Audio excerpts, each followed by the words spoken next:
Je vous vois. Perfeito, obrigada pelo seu tempo. De nada. Eu vou ler um pouco então a respeito um pequeno currículo a seu respeito. Primeiro, agradecer pelo seu tempo. Temos aqui o professor Simon Petermann, professor emérito e chefe do Departamento de Ciências Políticas da Universidade de Liège, professor da Universidade Livre de Bruxelas, presidente da Academia Internacional de Geopolítica em Paris, especialista em terrorismo, relações internacionais, diplomacia e assuntos europeus. Bom, quero agradecer pelo seu tempo e disposição em trocar algumas palavras. No momento da entrada do Reino Unido na União Europeia, já advertiu o general de Gaulle dos perigos das intempéries que os britânicos poderiam trazer para o equilíbrio do grupo. Quase que profeticamente, em 2018, teve início então uma reviravolta no bloco, causada pela decisão de saída do Reino Unido da União Europeia. Eu convidei nosso amigo em comum, Carlos Stewart, quem acabou de assumir o consulado honorário da Bélgica em Goiânia. Ele é mestre em Direito Econômico e Fiscal pela Universidade de Liège, mestrando em Filosofia Política na Universidade Federal de Goiás e o cônsul honorário da Bélgica em Goiânia, quem conduzirá a entrevista em francês. Obrigada. Muito obrigado. Merci beaucoup, Simone. Nous avons vu dans les derniers mois la situation très surprenante de la sortie de Royaume-Uni de l'Union européenne. Qu'est-ce que vous pensez? Comment est-ce que nous sommes arrivés là? Quels sont le principal motif de cet tournement, si on peut dire? Oui. Mais écoute, Carlos, le problème, c'est que depuis que l'Angleterre, le Royaume-Uni, est entré dans l'Union européenne, elle a toujours eu un pied dedans et un pied dehors. Bon. Alors, le Royaume-Uni a décidé, le Parti conservateur essentiellement, dans lequel on trouve un certain nombre d'eurosceptiques, parce que le Parti conservateur a toujours été divisé, mais y compris le Parti travailliste a été divisé, n'est-ce pas? Alors, c'est surtout l'ancien Premier ministre David Cameron qui a décidé d'organiser un référendum sur le maintien ou la sortie du Royaume-Uni de l'Union européenne. Ce référendum a donné les résultats que l'on sait, donc une majorité, n'est pas une majorité très importante, mais une majorité quand même, a voté pour la sortie de l'Union européenne. Et donc, David Cameron a quitté son poste et c'est Theresa May qui est devenue première ministre qui est en charge de mener toute cette procédure compliquée de sortie de l'Union européenne, ce qu'on appelle le Brexit, évidemment. Alors, ça fait des mois et des mois que ces discussions sont en cours avec l'action européenne et n'aboutissent pas.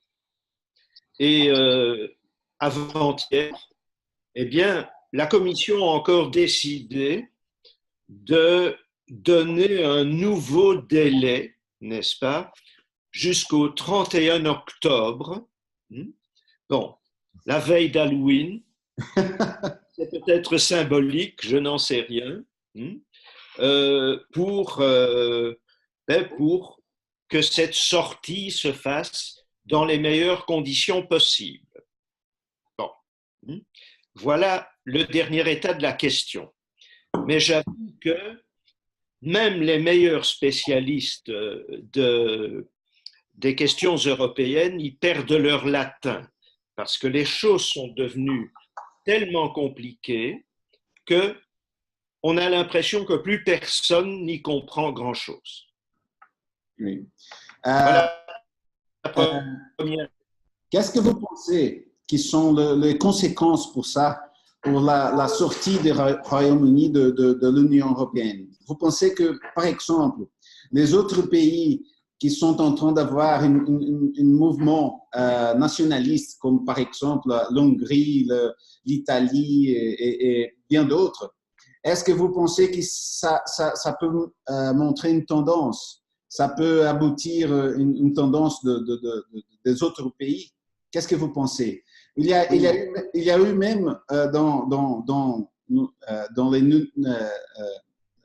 la presse, et il a montré des Français qui étaient en train de vouloir une Frexit. Qu'est-ce que vous pensez de ça? Oui. Deux choses d'abord. La première, c'est que l'Angleterre est divisée, l'opinion est divisée. Tout récemment, des Anglais qui sont défavorables au Brexit ont lancé une pétition qui a recueilli près de 5 millions de voix. Mais bon, même le Parti conservateur est divisé.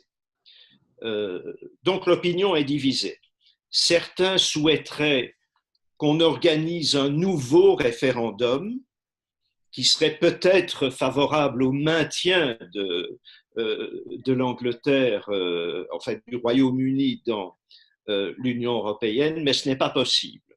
Ce n'est pas possible. Donc, on continue à envisager différents processus. Le pire des processus, ce serait le no deal, c'est-à-dire que l'Angleterre et l'Union européenne ne parviennent pas à un accord satisfaisant pour les deux parties. Ça, c'est le no deal. Et c'est la raison pour laquelle Theresa May continue à négocier avec la Commission et elle a obtenu ce report jusqu'au 31 octobre. Mais le 26, c'est bien le 26 mai, il y a des élections européennes. Donc, si le Brexit est reporté au 31 octobre, les Anglais devront participer aux élections européennes. D'autre part, quelques mois plus tard, une nouvelle commission devra être mise en place. Si l'Angleterre, enfin le Royaume-Uni, est toujours dans l'Union européenne, elle a désigné un commissaire européen qui ne va peut-être siéger que 4 mois. Donc on voit d'ici le capharnaüm que ça peut provoquer. Alors pour en revenir à ta question, Carlos, je pense que l'Union européenne traverse une passe. L'Union européenne ne se porte pas bien. À cause du Brexit, bien sûr, dont les conséquences sont difficiles à mesurer, mais conséquences sur le plan économique, sur le plan social, etc., sur le niveau des prix, parce que l'Angleterre, le Royaume-Uni est quand même un des partenaires commerciaux de l'Union européenne, un des premiers partenaires commerciaux de l'Union européenne, évidemment. Ça aura des conséquences. D'autre part, ça peut avoir des conséquences aussi avec l'Irlande, bien sûr, parce qu'il y a la question de la frontière. Donc, un certain nombre d'autre part, le Brexit, s'il aboutit, est un très mauvais exemple pour des pays qui sont devenus plus ou moins, qui sont divisés. Soyons prudents, hein. Tu les as cités, c'est la Hongrie, c'est la Tchéquie, c'est la Pologne, pour diverses raisons, où des partis sont plutôt, je ne dirais pas europhobes, mais en tout cas eurosceptiques. Alors, bon, en réalité, ces pays ont bénéficié de rentrer dans l'Union européenne, qui est assez récente, évidemment, mais ils ont bénéficié de toute une série d'avantages, l'accès aux fonds européens, etc., etc. Mais le Brexit est un très mauvais exemple, évidemment. Il y a dans tous ces pays, effectivement, des partis qui ne sont pas majoritaires, mais qui sont parfois associés au gouvernement, qui, eux, souhaiteraient remettre en cause, évidemment, l'appartenance de ces pays à l'Union européenne. Ils ne sont pas majoritaires, heureusement. Il y a des partis parce qu'on trouve les 50 nuances, évidemment, entre toutes ces tendances. Il y a des partis qui ne souhaitent pas sortir de l'Union européenne, mais qui veulent une autre Union européenne. Qui tiennent compte. Oui. Simon, qu'est-ce que vous pensez qui seront peut-être l'impact de Brexit si ça s'achève à des pays comme le Brésil, par exemple? Qu'est-ce que vous pensez? Est-ce qu'il y a un impact important? Mais, je pense que tu es mieux placé que moi pour le dire, mais je ne crois pas. Je ne crois pas. Non, le problème actuel, c'est la santé de l'Union européenne. Je crains que lors des prochaines élections européennes,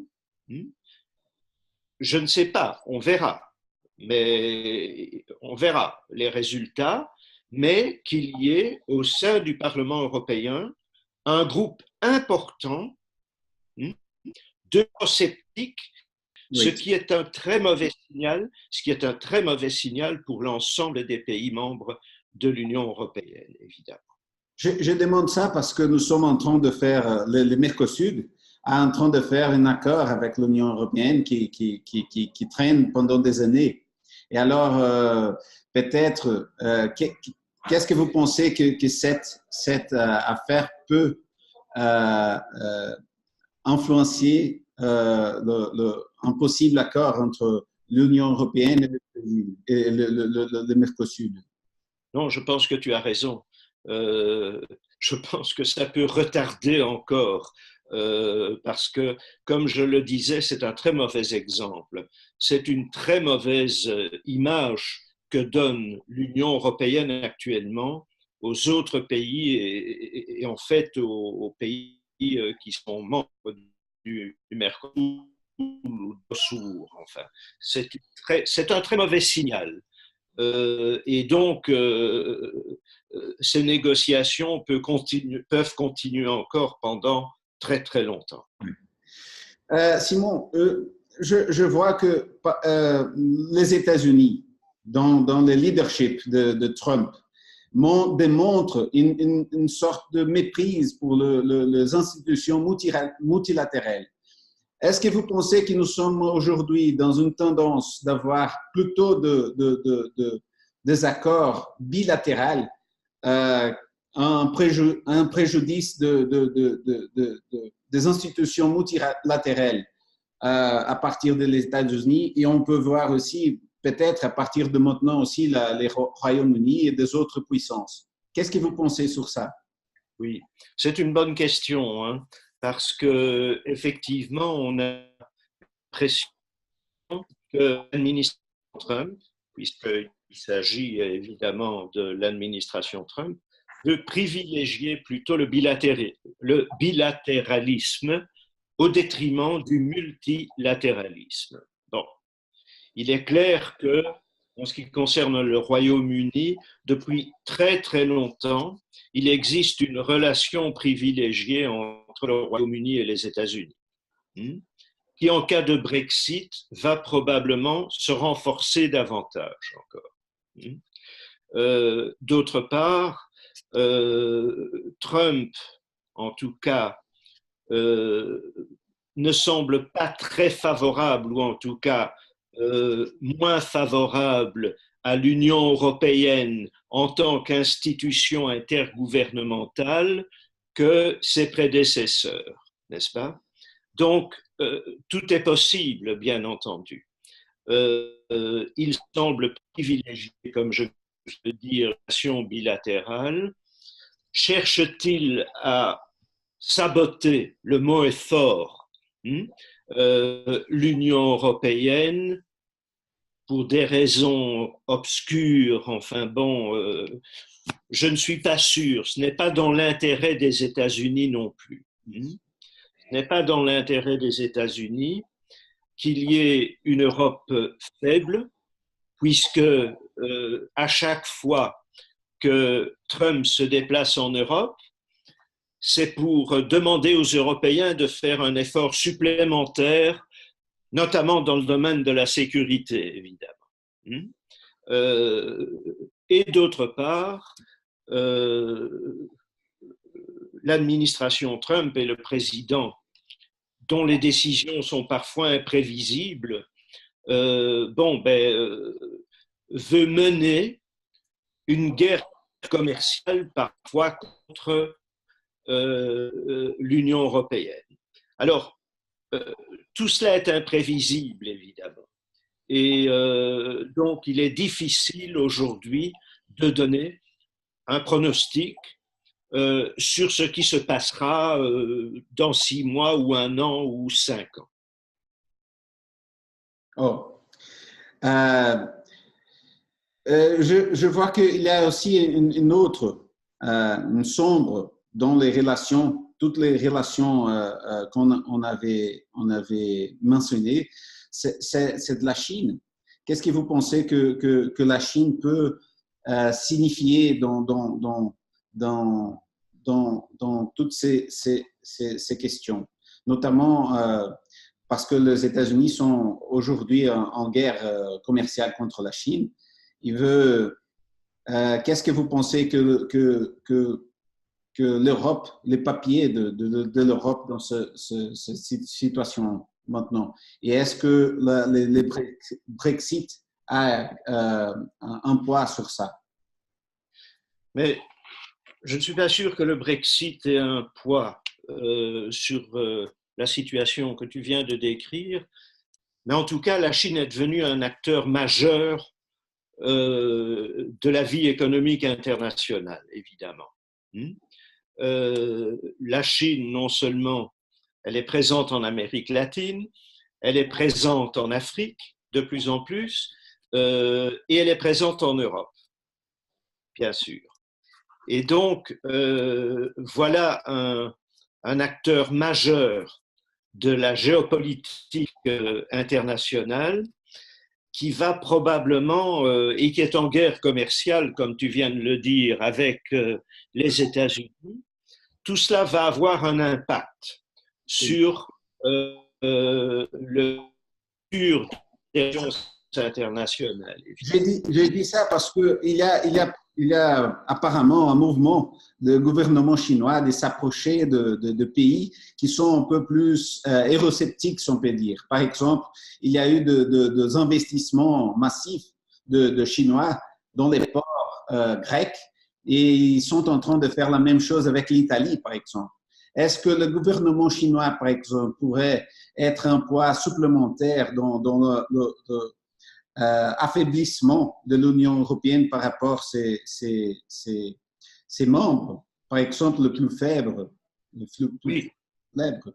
Oui, c'est une excellente question parce que effectivement, la Chine profite de la faiblesse économique de certains pays. Et tu les as cités, principalement de la Grèce, puisque les Chinois sont en train d'acquérir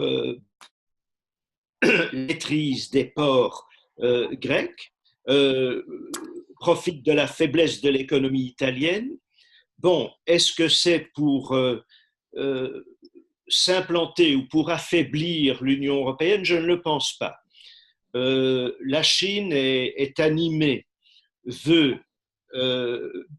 dominer en quelque sorte, le mot est un peu fort, mais veut devenir le principal acteur économique dans le monde et donc profite de toutes les opportunités qui se présentent pour évidemment s'implanter.